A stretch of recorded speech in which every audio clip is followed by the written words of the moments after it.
Welcome back to the channel, everyone. I hope you did not think that I forgot about ultimate hunting, because we are back with our first update and it is going to be packed. I was a little wrapped up with the release of DLC number 2 for Way of the Hunter, so if you're interested in that, go ahead and check out some of the videos we have, but we do a lot of talking about that right now. We are here to talk about ultimate hunting. So let's go ahead and get into this. Now, I know what you are thinking, but I'm going to go ahead and say this right now. This is not ultimate hunting. This is Mud Runner, and I just wanted to go ahead and show off what we can expect to see as far as the winch. Now, the winch is something that has been mentioned by the devs for ultimate hunting, and it sounds like it's going to be a very useful feature in the future. Much like in Mud Runner, you're going to be able to attach this stuff to some type of anchor point. I'm guessing it's going to be a lot like trees, but we are also going to be able to haul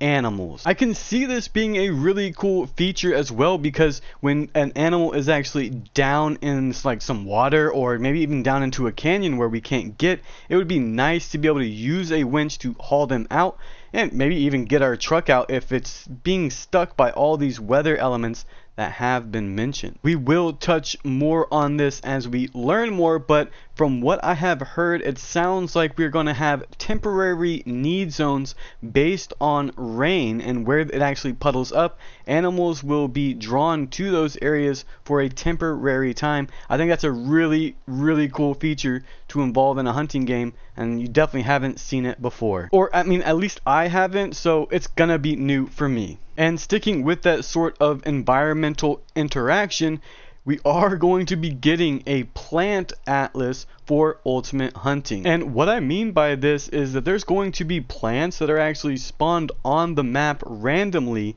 that attract animals as well. So we won't only have those temporary need zones for water, but we're also going to have some type of temporary need zone as far as feed goes. I mean, again, another feature that I just haven't heard of, and it's really in depth. I gotta say, this is major, and a lot of kudos have gotta go to this team when they pull this off. I'm not too sure as to how effective it will be to just sit there and wait and hope that an animal gets attracted to this bush that is kind of randomly spawned, or if it'd be better off to kind of just go to where you know that they're gonna be.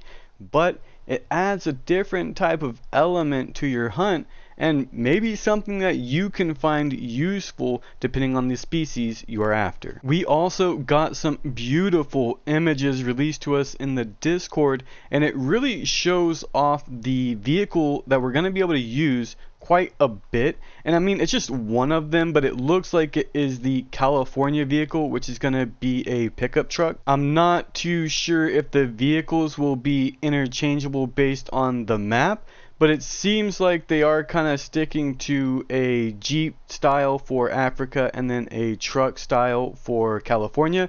That could just be what they're using in development right now, and it could very well be interchangeable. And I'm really digging this image of the mule deer darting out in front of the truck and kind of taking off. I mean, it's fairly blurry, but it's still kind of a cinematic, in action style picture that it really kind of draws you in. Okay, this is a hunting game, right on. The mule deer models are from GIM, I believe is who has made that one. So they're still kind of working on which ones they are going to use, so just a little tidbit there. And in these images, we do see two more vehicles that we haven't seen before.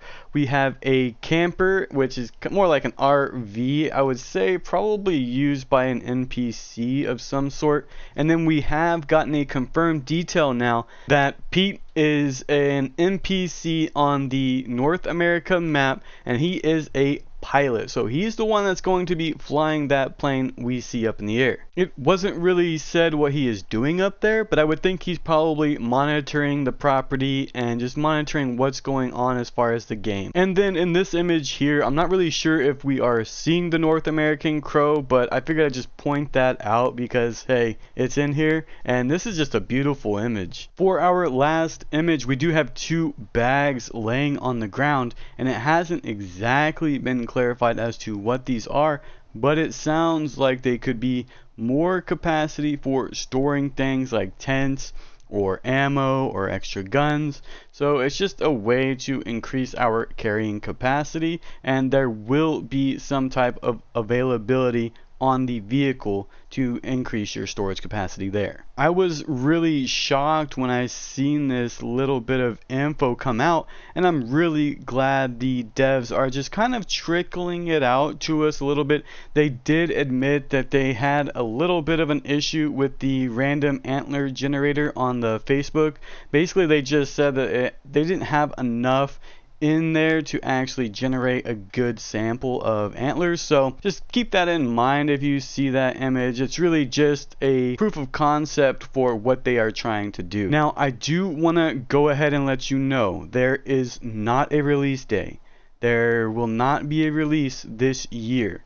Hopefully, we will see this game in fruition within the next 6 to 12 months, but do not expect it this year. Don't expect it without perfection, as these devs are very invested in this game personally. It's a small team, and it's gonna take a lot of hard work to get this thing out. If there is anything I missed, please leave a comment down below, because it will greatly help the community to have all the information out there. But that is gonna be it from me, and as always from this channel, have a good day.